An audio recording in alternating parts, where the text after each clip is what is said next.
Good afternoon, everyone. My name is Cameron Zapeta, and I'm the current Hold on 1 second. I want to make sure that it's live Thank you. on the stream. Okay, you're live. Go ahead.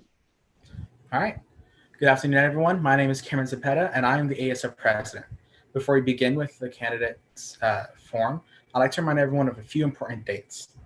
If you wish to register by mail, it must be postmarked on or by October 19th, which is also the last day to register online. You can request a mail-in ballot by October 27th. If you wish to register in person, you can do that on November 3rd. If you wish to mail in your ballot, it must be postmarked on or by November 3rd.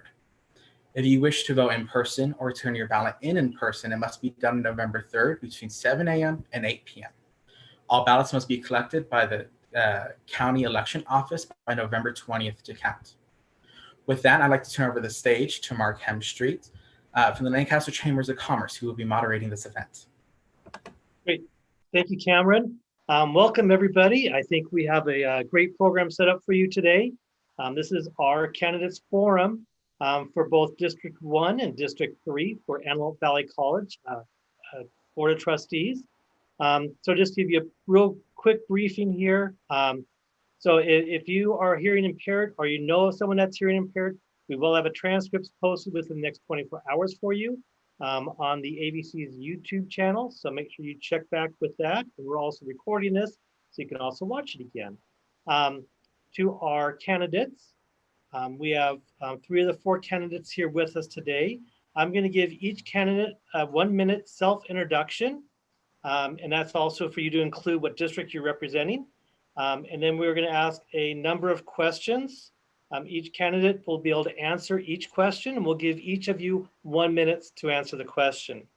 When we finish all our questions, depending on time, we'll either do a 1 minute or a 2-minute closing statement, and we'll run through all 4 of our candidates there.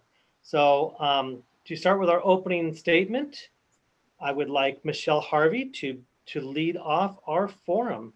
So Michelle, go ahead and take the floor. Good afternoon. It's so wonderful to be here with you today. I'm Michelle Harvey, and I'm running for trustee of District 1. I'm very pleased to have the opportunity to be able to have this trustee seat because I believe that education is opportunity. And the more that we create pathways for students to realize their dreams, the more opportunities you will have. So I'm here to fight for that. And I appreciate your vote on November 3rd for Michelle Harvey for District 1. I hope at the end of this, that is where you'll stand. Thank you. Thank you, Ms. Harvey. Let's go on to Mr. Paris Rupert. You're muted. Sorry. Good afternoon, everyone. My name is Rutger Paris. I want to thank you as well for this opportunity to speak with you guys today. I'm running because I think the College Board is a beautiful place to really get to know and be involved in our community. The college is truly where I believe our education abilities for our adult citizens as well is rooted. And I just want to be a part of that and help in any way I can. You know, I feel an obligation to be of service to the community, and so that's why I'm running. Perfect. Thank you. Mr. Michael Dutton, the floor is yours. Good afternoon. Thank you for the opportunity to address the public out there in this kind of forum that you're having. I've been involved in education for over 40 years, and service to the community is the focal point of why that is the case. I've been on school boards for 31 years, elementary and high school. I've taught on primary, secondary, and college level, and I am the founding principal of SOAR High School, which is a high school program on the college campus where students can matriculate clear through their AA degree once they start high school. And in that position, I've worked on the college campus, have formed relationships and understand how things work at the college level.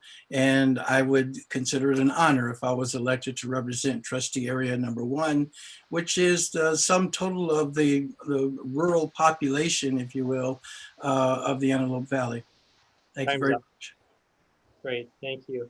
And we do have Michael Reeves who just joined us. So Michael, we are doing a 1-minute opening statement. So if you want to go ahead, and you may start now. You're muted, Michael. Michael, you're muted.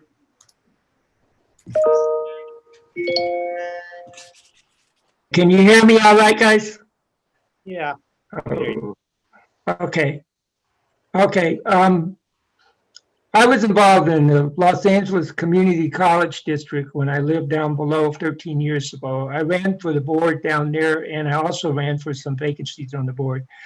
There were some things that I wanted to do with the Los Angeles Community College District, like create a university system, have a nursing program that would help students go all the way through. They could just concentrate on nursing.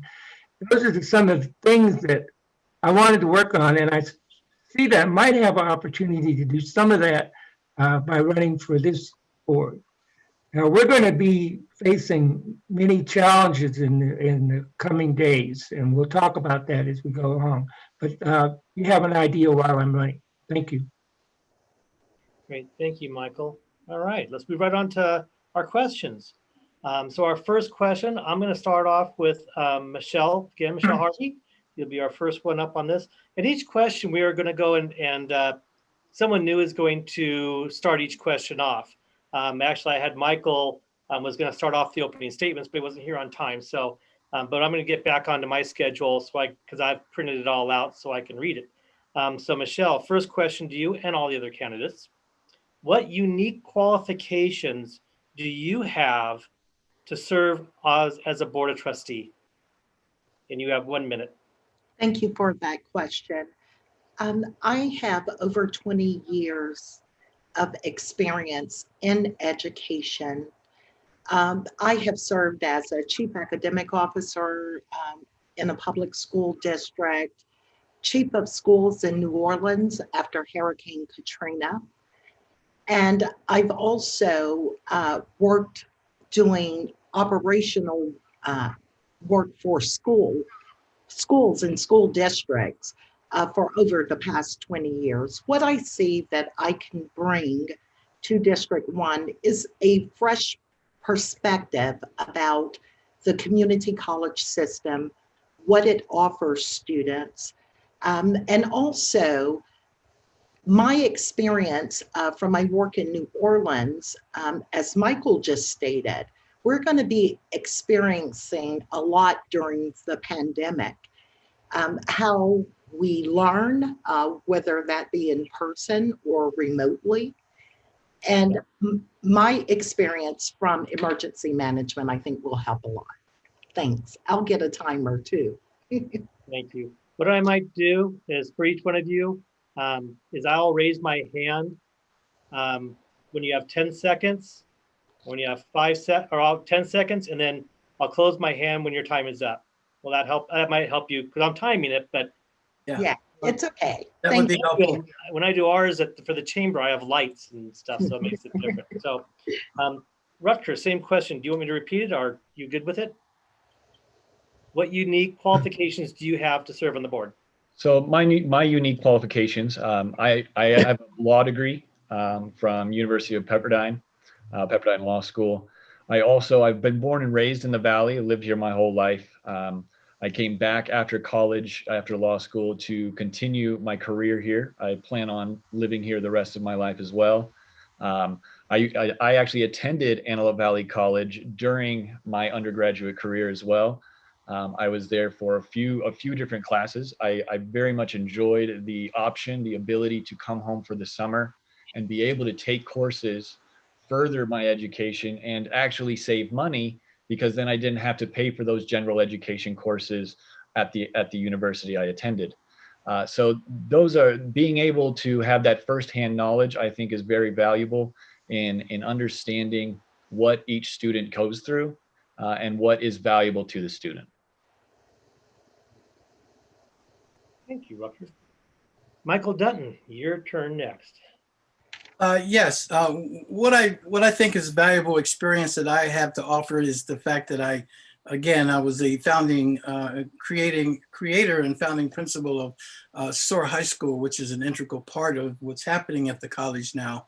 And in addition to that, being a 20-year veteran of being a principal in the Antelope Valley and the students in this area, it harkens me back to my days in community college myself. And I think having that experience working with college folk and understanding the system and how it works puts me at a different vantage point as a candidate and a representative for trustee area number 1.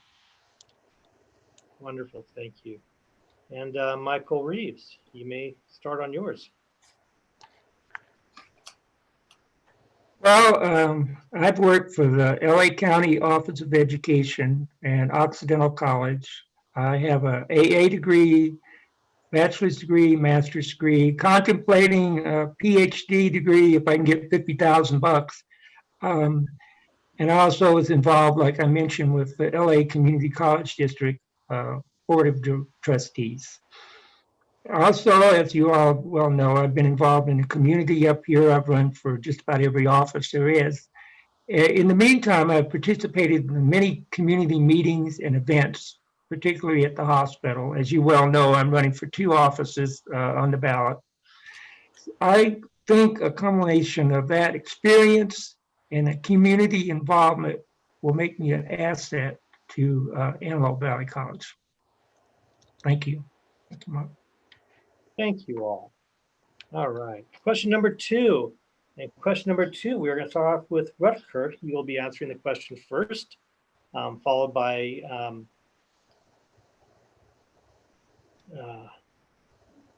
Michelle, then and Michael, and then by Michael Dutton, then Michelle, then Michael.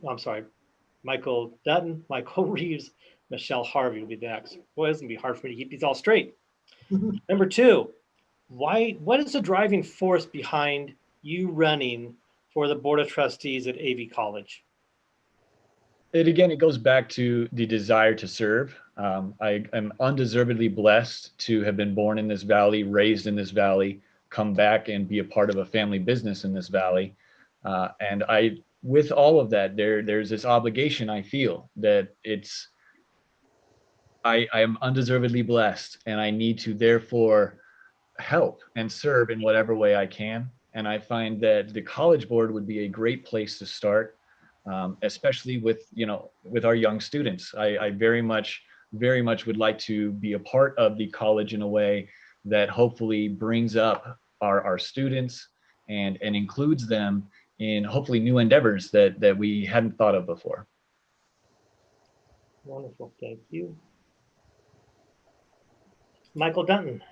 Can I hear the question again? Sure, let me stop my stopwatch again.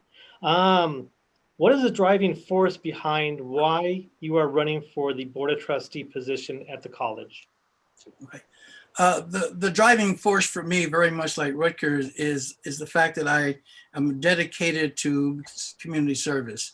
I'm a baby boomer, come out of the Kennedy era, where we were asked to ask not what our country could do for us, but what we could do for our country. I believed in that firmly. I still believe in it. I moved to the Antelope Valley so that I could grow with the community and make contributions to that community. And I think I have a long-standing reputation for doing that. Young people have been my focus and my motivation. And I actually taught community college for Bakersfield City's Community College District at Tehachapi Prison back in the 80s. And so I have a yin for doing that. I'm a community servant. Great. Thank you, Michael. And finishing up, question number 2 would be Michelle Harvey. I currently work in a position where I work with disconnected youth in the Antelope Valley, ages 17 to 24, to make sure that they get back into high school and that they have post-secondary opportunities. Numerous students with my organization attend AVC. So I know the pathway that students are taking and that young folk across the valley are taking to be able to better their lives. It is a call of service, but one to be an advocate for teachers, students, and the community. Students need advocates. They need people who understand what it takes for them to get where they want to be. And that's the role that I hope to play if I'm selected as your trustee. Mr. Hempstreet, real quick, I think we may have missed Mr. Reeves on that question. On the first one? This is the second question. I'm sorry. Michael, did I miss you on question number 2 on what drives you to? Thanks, Mark. Thanks, Mr. Paris. My driving force is to make certain that the students have an opportunity to get an education and do not have to go through the 20 years that I've had to go through. I want to have them a fixed schedule. I want us to help them go to school, afford school, complete school in a allotted time. You know, it takes about 6 years or more for an average community college student to get out. That's not good. We can improve on that, reduce that, have a fixed schedule, help them get financial aid and all other aid they need, and complete their education and move on. Thank you. Question number 3. What are some of the goals you have for Antelope Valley College? And Michael Dunton, we'll start off with you. Well, thank you. One of the goals that I have is certainly to get the education and the information I need to be the most efficient trustee that our community college district has. Another goal that I have is to support staff and students in our transitioning from the way we used to do things to what we're now compelled to do with this COVID-19 and distance learning. There are, I think, a number of things that are going to shift and change what happens in education, K-14. With some discussion on the federal level about K-14 being an objective where community college is a part of the public education system. Another goal is to attune ourselves to the possibility and maybe align a little more with what's happening with SOAR and students getting through that 14th year. Thank you, Mr. Dunton. Michael Reeves, you're up next. What are your goals? I'll read the question again, Mark, Sure. please. What are some of the goals you What's the have? question? What are some of the goals you have for Antelope Valley College? Okay, well, we all know what's coming down. We have a fiscal crisis, and we're going to have to look at the budget and our labor negotiation very carefully. I want to start from square one. What happens when a student enrolls? What happens when they get counseling? What happens when they get financial aid? These are the things that we're going to have to look at carefully in the next coming months. We all spoke with the president of the college, and he said it's going to happen. We're going to have a fiscal problem, declining enrollment, among other things. So I want to focus on square one. Let's see what we can do. We have to provide the basic education and make it possible for people to go to school. Thank you. Thank you, Mr. Reeves. Michelle Harvey. Well, thank you for that, Mark. One of my goals is definitely open and clear communication between all stakeholders, the Associated Student Union, uh, the leadership at the college, the board. I believe that that should be a paramount goal to make sure that all parties are heard, listened to, and have a voice. Another goal would be improved pathways. There are so many things that we are dealing with as a state, improving options for fire science, just different pathways that are innovative, that students may have interest in, that serve the state as a whole. And then having tools and resources. We are hearing a lot about remote and distant learning. We need to have people who are experts or vetted in the knowledge of technology and how best to serve students in that capacity. Thank you. And Rutger Paris, you're up. Once we unmute ourselves, that is. You think after doing this for months and months, I'd have not figured this out by now. Goodness gracious. Not even close. Not even close. It'll all be done by the time I figure it out, right? Yes. Well, I also would like to echo Michelle's comments. I very much would like to bring a voice. One of my goals is to bring a voice to the students, the faculty, teachers, all of staff, and hopefully bridge any gaps that seem to maybe be missing right now. I have heard a lot about people just not feeling like their voice is heard. And I want to make myself available to these people so they do have a voice. And I think that just comes from listening. You need to start by listening. So I very much, that's my first goal.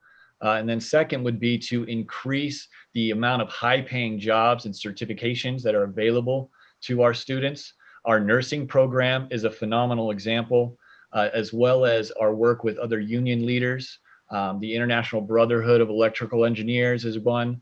They're just, it's organizations like that I want to become more involved with and hopefully increase the livelihood of our students. Great, thank you. On to question number 4.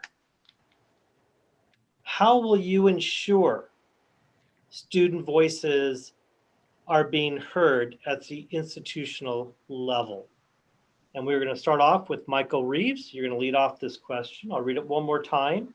And that is, how will you ensure student voices are being heard at the institutional level? Michael. Okay. Okay, you have to realize that whatever we do as a board. We have to work together as a board to listen. And it'll be incumbent on us to get our fellow board members to listen to the students and listen to the staff.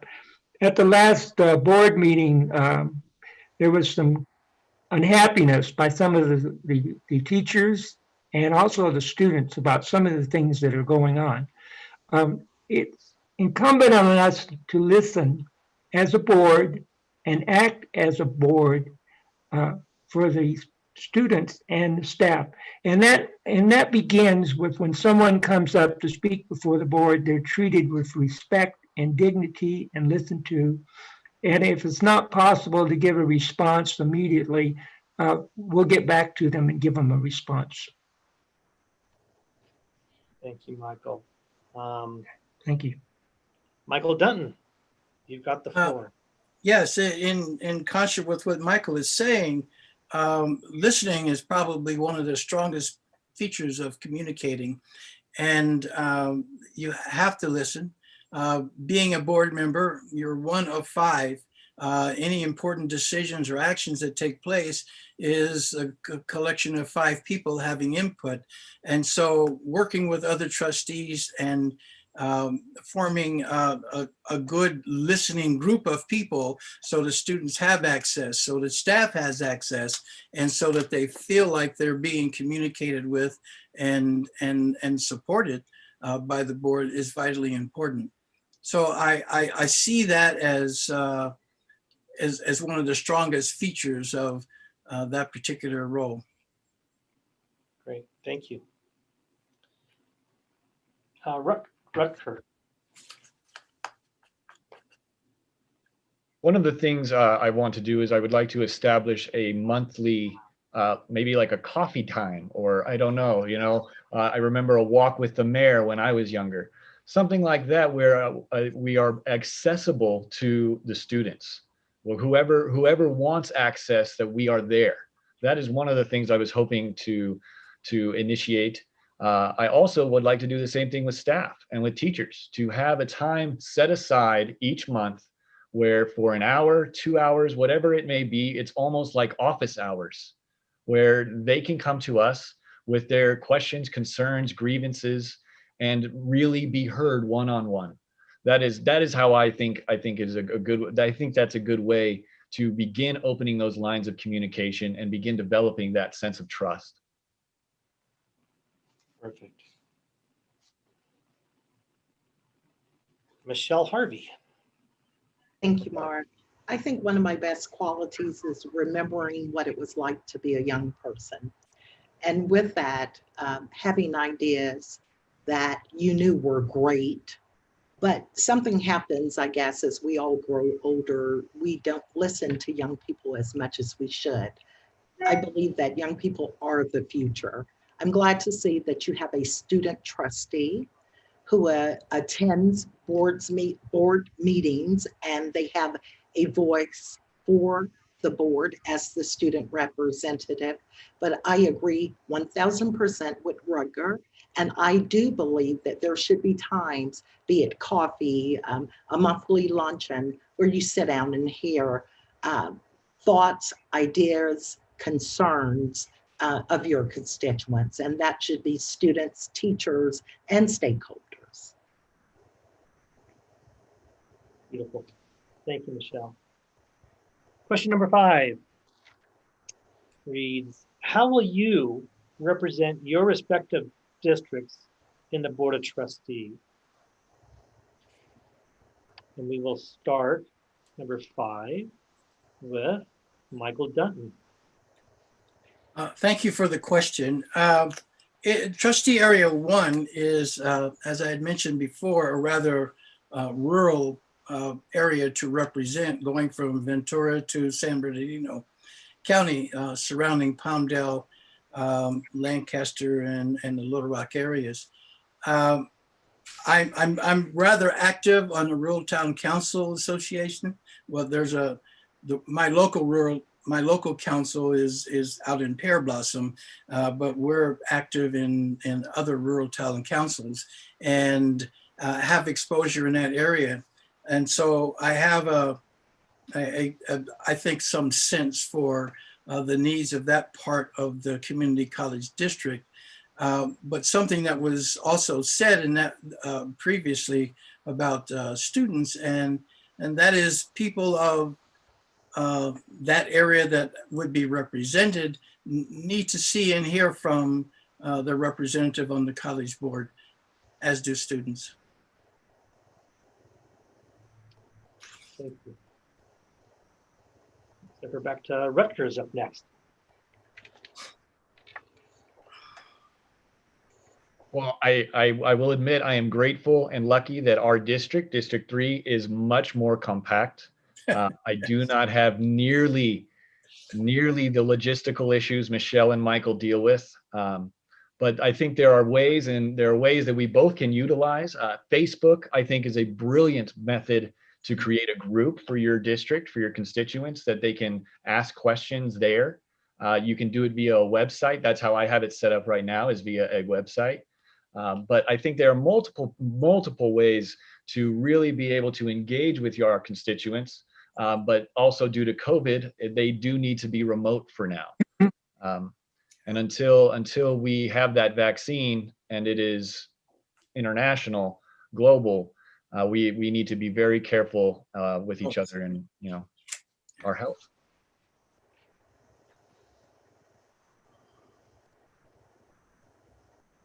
Michelle Harvey. Mark, could you repeat the question? Absolutely. Thank you. How will you represent your respective district as a board trustee, as a trustee on the board? I will always look out for my district to make sure that decisions that are made, be it policy, procedure, anything that falls into the realm of governance benefits those constituents of District 1. That's really important that you are connected. I agree about Facebook and Twitter, and I do encourage you to go to Harvey for avcc.org. Things like Facebook, where you can email or DM, you'll find on my website, you can live chat if you have a question about background or experience. So with technology, there is no excuse not to have open communication with your district and with your constituents. Thank you. And Michael Reeves for the same question. How will you represent your respective district as a trustee of the board? Well, Mark, you know, I go to just about every community meeting there is in the world, and also many council and board meetings. I'm going to continue that, particularly in our area, our District 3. Maybe I can be invited to some of the student affairs, and there's no substitute for being out there with them. And you have to explain to them, you know, me, Mike, can't do anything. It's the board that does things. But I might be able to guide you to the right person that can help you and give you advice that way. But taking action is a board thing. But I will listen to you. I will be out there, and hopefully I'll be in some of the student groups too. Perfect. Thank you. All right, question number 6. What are some of the changes you wish to see at Antelope Valley College? And Rutger, we're going to start off and have you lead the question off this time. I think the first thing that I'd like to see change is the amount of collaboration amongst the different unions and just different groups. And I think that really comes from a lack of communication. So if we are able to build those channels and break down those barriers, I think we will have a much, much stronger college at the end of it. I also, excuse me, I lost my train of thought there for a second. I also,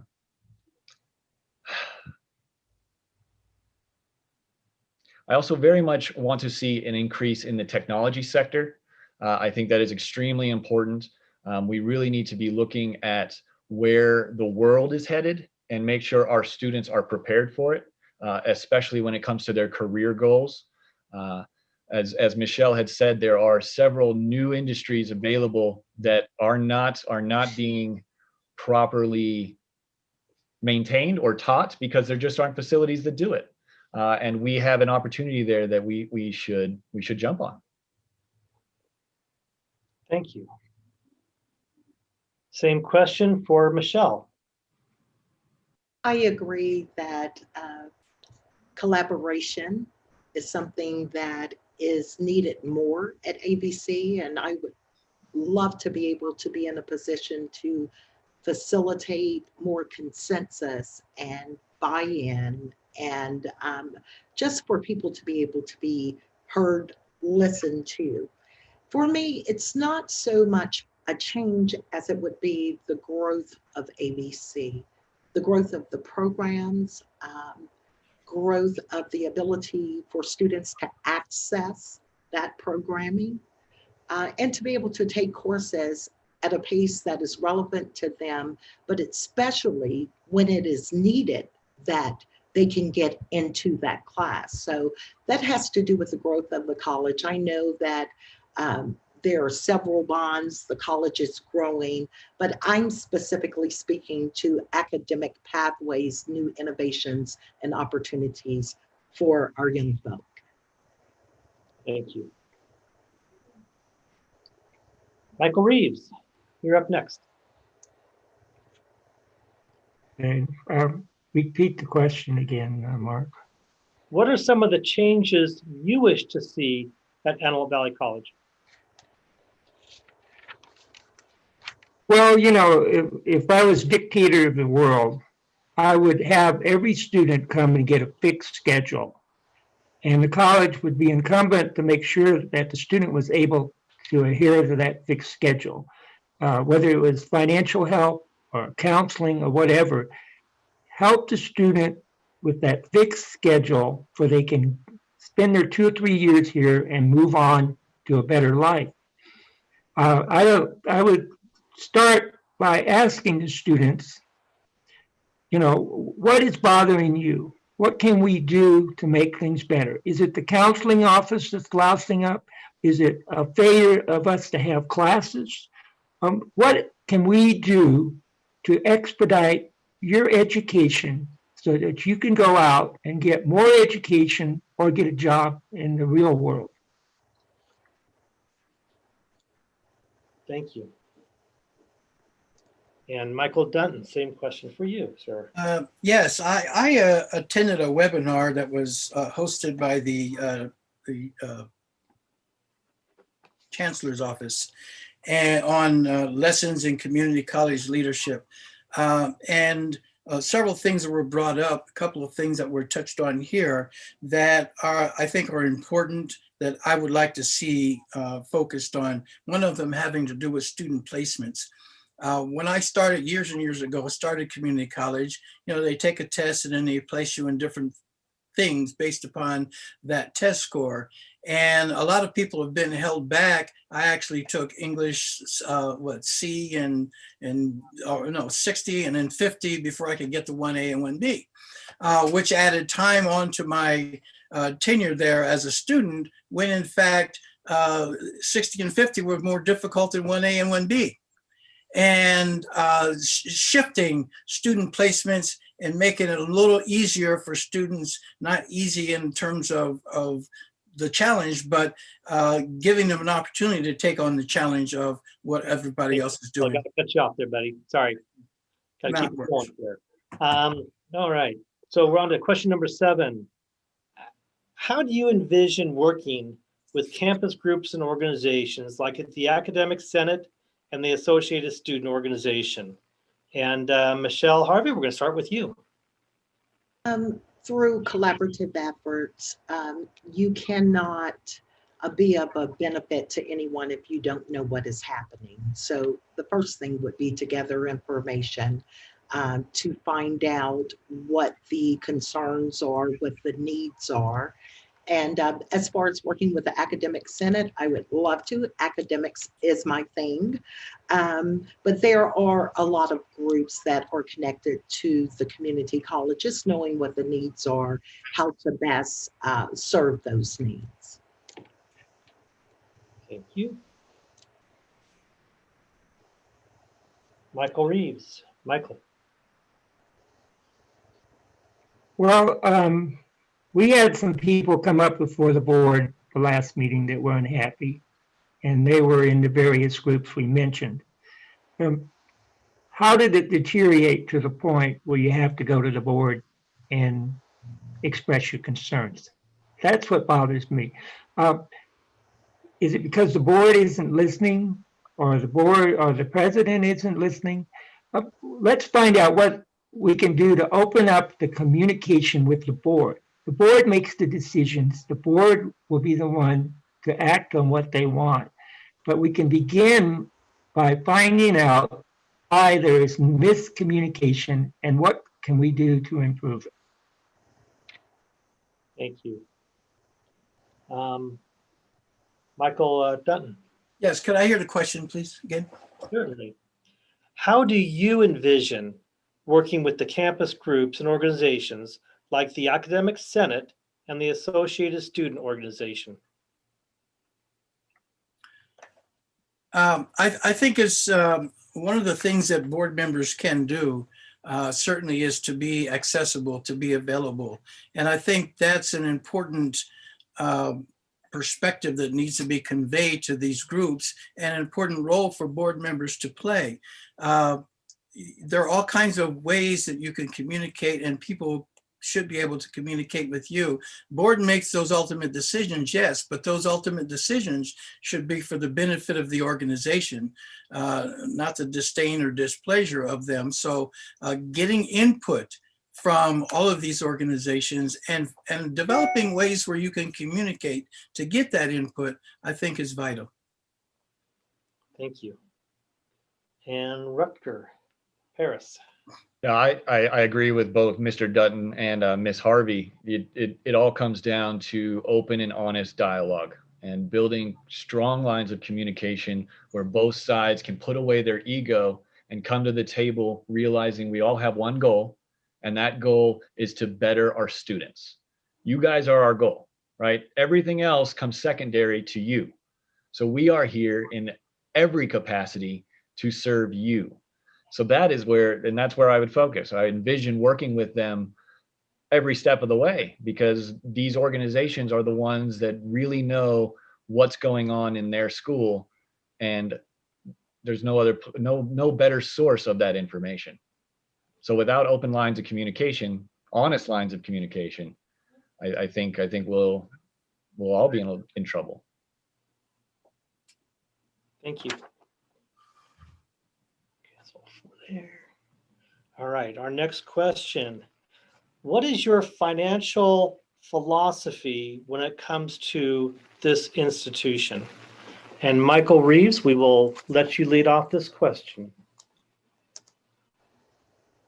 You may be aware that I have been going to the finance committee meetings at the AV hospital for several years. And they have a budget, and a lot of their funding comes from the state of California. When I spoke with the president of the college, I mentioned that to him, and I said I had a chance to look at the college budget, and I thought, boy, this is going to be easy compared to AV Hospital. Well, it's just as messed up as AV Hospital. The funding, we get a terrible amount of funding from the state. We're at the mercy of the state, just like the hospital. My philosophy is that we try to get that funding, but we need to find some alternative funding. For example, we now have online classes. Maybe that's something in the future. I prefer in-person classes, but if we can generate money with online classes, let's go for it. We're going to be facing this. All these things we said today are nice, but we're going to be facing a fiscal crisis. Thank you. Michael Dutton, you are second. Go ahead. Yes, the finances and the direction that the district goes in are intricately combined. I mean, you can't get one without the other. Everything that you do has got to be for the benefit of the delivery of service to our students. And that, of course, includes staff and making sure that everybody is taken care of there.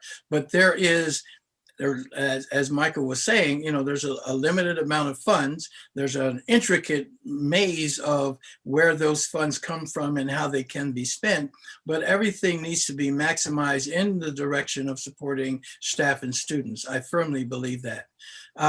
There's a lot of, we've had bond issues that have been passed. There's a lot of construction going on, which is going to make AVC a top-notch organization anywhere in the state of California.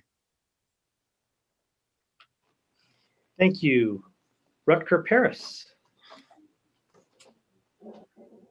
Yeah, I agree. I agree with Mr. Dutton. It truly comes down to servicing our students, right? And it's kind of like you run it like a business, like a privately owned business, or even a publicly owned business. But instead of having shareholders, you have stakeholders, right? And our stakeholders are our students. They are who we truly answer to, right? And by uplifting them, by focusing on them, that's just where we have to start. That's where every question should start. Does this help our students? If the answer is yes, let's keep walking, keep asking questions. If the answer is no, let's find a new path. Great, thank you. And Michelle.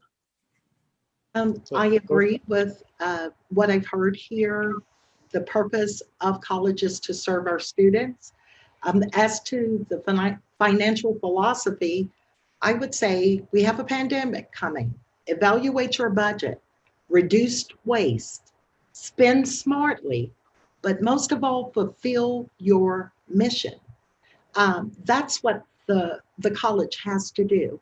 And I would hope encompassed in those four things would be do what's best for students. It's been a lifelong philosophy of mine, something I plan to bring to Trustee of District 1 is do what is best for the students. So I think through making cogent decisions about how we spend, evaluating and reducing waste, and making sure that we are prepared to fulfill the mission of the college, then we'll be in good shape. Thank you. All right. Off to question number 9. Michelle, you mentioned a little bit about COVID there. So one of the questions is on that subject. Do you feel the protocols and the steps taken so far in place currently are sufficient on campus to keep students and staff safe from COVID-19? If not, what changes do you feel need to be implemented? And we will start with Michael Dutton. Well, I came on campus the other day to do a tour and see what was there. It'd been a little bit of time since I had been there. And I saw a lot of things in place relative to COVID-19 and the college's response to it. There are a lot of places you can't go where we used to go. There are a lot of things that you have to wear that we didn't have to wear before. And the distances are adequately, if not expertly maintained. And I think the college is doing it right in that regard. In terms of supports for staff and students in their distance learning, I'm not as closely connected with it as I'd like to be to know exactly how that is working. But my daughter is a student living at home and taking some courses at AVC, and she's this is her second course now, and she's been going very well with the distance learning and how the college has set that up. Great, thank you. Rutger Paris, you're up next. I agree as well. The college is doing a great job on campus with the way they're doing the social distancing, the requirements of masks, the separation of certain places you cannot be in. I think that is being done very, very well. The entire city, I think, is doing a great job of that. And then on top of that, again, Michael, it's with the remote learning, I think we are lucky that we have adult students for the most part, college students, and we don't suffer from the same learning disabilities and learning issues that the high school board and elementary schools and middle schools are dealing with. So thankfully, it seems to me that our remote learning is actually a lot more successful than other schools. But I think that is largely just due to the fact that we are a college. And I'm just grateful that we have the remote learning available to students, because I know there are some community colleges that do not. Great, thank you. Michelle Harvey.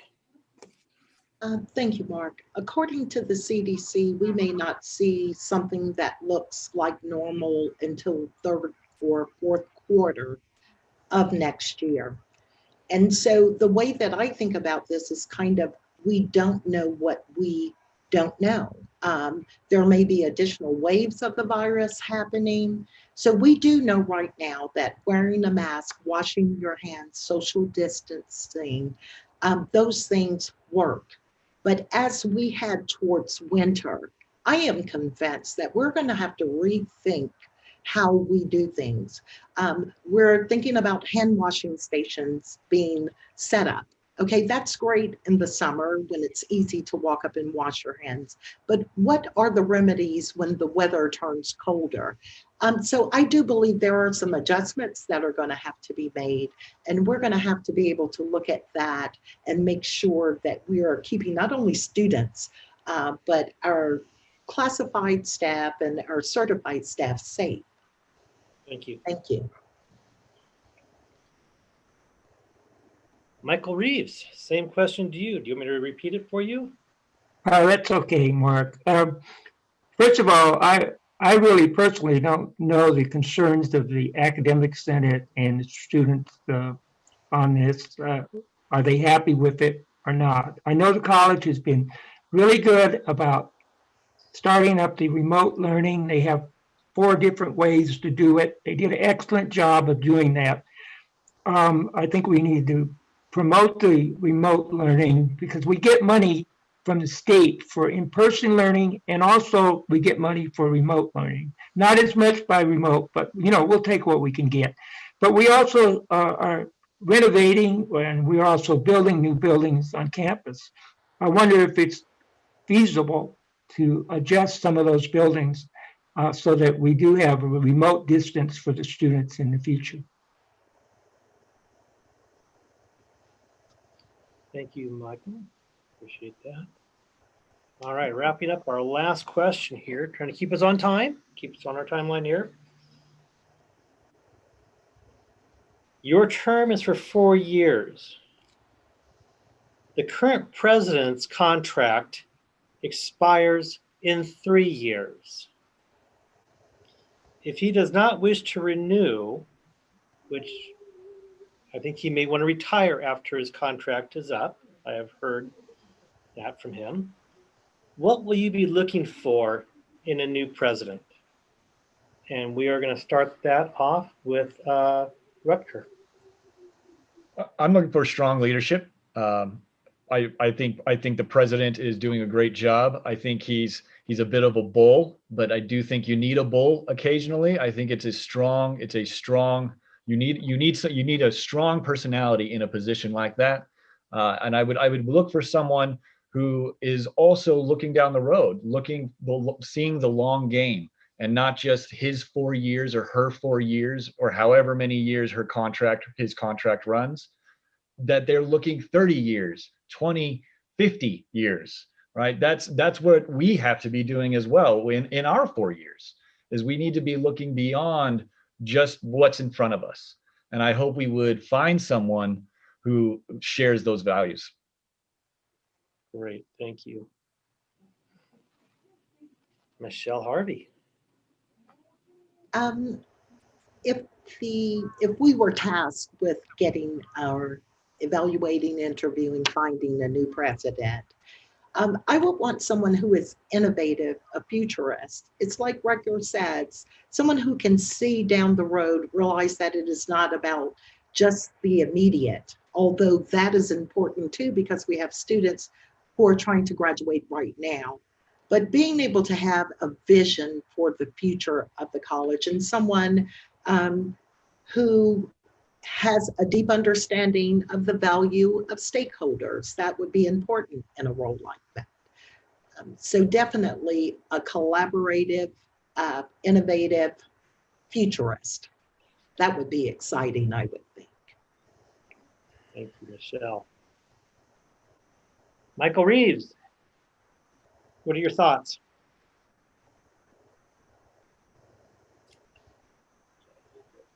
Are you thinking of me, Mark? I would prefer, if we have to choose a new president, that it would be a man or a woman who has experience in the community college system. They know how it works, and maybe they've taught in it or they've been administrator. And also, they're from out of the area. They offer a fresh perspective on community colleges. I think that would be beneficial. Also, I would take in consideration what the academic senate has and the students. They would have a voice in it too. It just won't be a board decision, which it will ultimately be, but we want to share it. And I would like to have those people who are candidates speak before the general public in the community and let them hear them. And on the basis of all that, then we'll choose someone that will benefit the college. Thank you, Michael. Michael Dutton, let me hear your thoughts. Well, every governance team or organization, if you will, the trustees collectively will ultimately have to make the decision, but they also should have an organizational vision that they want the leadership to be working toward. And that vision should include all of the stakeholders in its creation. And I would think that in the selection process, those stakeholders are also involved in the process of selecting whoever the next president is going to be. And finding somebody who is going to seriously take on the task of exercising and working toward the collective community vision of what they want their community college to look like and to be. Thank you. Got everybody there? All right. So we're doing pretty good on time. So what I'm going to do is I'm going to go ahead. We're going to do closing statements. We'll give each one of you a minute and a half to do your closing statement. Again, I will put my hand up at 15 seconds out so you can wrap up in that last 15 seconds, just so if you don't have a timer in front of you. But if you can give me your closing statements, that would be wonderful. And we are going to start off with, get my little clock going here. Too many things going on in front of me. We're going to start with Michelle Harvey. So Michelle. Well, thank you for having me here today, being able to answer questions. It's been wonderful because connecting with the community is what I love to do. I'm in District 1 because I'm originally from North Carolina. I was raised on a 128-acre farm. And when I came to California, my mom retired in this area over 30 years ago in the Lancaster, Palmdale community. I came here to be with her, and I wanted somewhere that felt comfortable. Well, District 1, it feels comfortable. I'm a girl who walks around in cowboy boots, and it works for me. I believe truly that education is opportunity. My mom, before she went to college, she was a cook, and my dad was a welder. And I know what it takes for ordinary families to make it to the community college system, which then feeds into 4-year opportunities through the university. I know the sacrifice that takes, be it paying back financial aid or families working to pay for you to be able to do that. And I think with all of that effort, there should be a quality education that you receive at the community college level. We have not spoken enough about the vocational programs. I am a big believer in career and technical education. So I want you to know that I am passionate about education, passionate about the growth of the community college, and passionate about your success. Thank you, Michelle. Thank you. Michael Reeves, give us your closing words. You know, I've mentioned a couple times that we face really fiscal challenges. And I'm afraid that a lot of what we do in the future is going to be to keep the college afloat. And that's what I want to do, keep the college going. And I want to consider the feelings and the lives of the students and the staff. I don't favor any layoffs in the future. I don't favor any diminished academic capacity of the college, but I do favor a fiscal look at how we run the college and keep the college going. We may have to eliminate somebody's pet projects, but we're going to keep the college going. We're going to make it better. We're going to be conscious of the lives of the people that we are chosen to deal with. There are personal things. I'd like to expand the nursing program. I'd like to make it possible for the nurses to go 2 years, get a scholarship, get out of there in 2 years, go work at AV Hospital where we need nurses and spend millions of dollars for temporary nurses. I want to try to get the law enforcement program back up here. The sheriff's kind of shunned us and take it away. We want to get that back up here. We want to do things for the community and the students and the staff. And the students and the staff are my priority. Thank you. Thank you, Michael. Appreciate that. Michael Dunton, let me hear your closing remarks.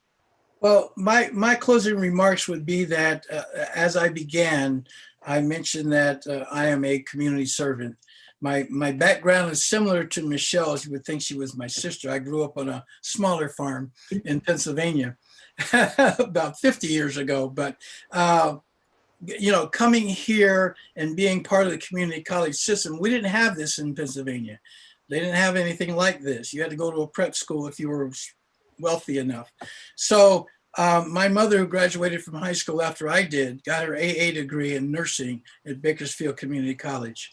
And then I went and got my AA degree in US history. So we are byproducts of the community college system. I know it, I understand it, I've worked in it, I've fed into it, and I want to be a part of it representing trustee area number 1. Thank you. And our last candidate would be Rutger Harris. So Rutger, you can wrap it up for us and give us your next 90 seconds. Well, I just want to thank you all for this opportunity to speak with you. We very much appreciate the opportunity. I also want to thank you the opportunity to run and to be able to be a part of our college system. Either way that it goes, just this has value to it, truly. So I just want to thank everyone involved, Cameron especially. Thank you for setting this up. Without you, this wouldn't even have happened. So thank you for all the hard work you do for your student organization. And I hope to see you around campus. Wonderful. Thank you, Rutger. Okay, that wraps it up for our forum. I want to say thank you to all 4 of our candidates for making it here. You know, it's not, you know, I'm the CEO for the Lancaster Chamber of Commerce, and we do these forums off and on again. We try to do them we do them for city council, we do them for assembly, state. And it's hard. It's really difficult to get all the candidates to agree on one date and one time and actually agree to be asked their opinion on what they're going to do. So I appreciate the candidates for coming out here and willing to say what they feel and how they want to run the college there. And Cameron, I want to thank you for putting this whole thing together. You did an awesome job. You gave me some great questions. It was a pleasure for me to moderate this great group. I appreciate all of you. And with that, I'm going to turn it back over to Cameron to close it up. So thank you, Cameron. Thank you for being here, and thank everyone for being here and being able to answer these questions. I would just like to remind our students that election is more than just voting for the president and the vice president. It's also voting for our local officials, and that will have a huge impact on how our community runs and what happens here on our local level. So I just want to encourage everyone to remember to vote for every position that you can, and all the propositions in our ballots, and have a wonderful day. Thank you, Cameron. Cameron, thank you. Mark, thank you.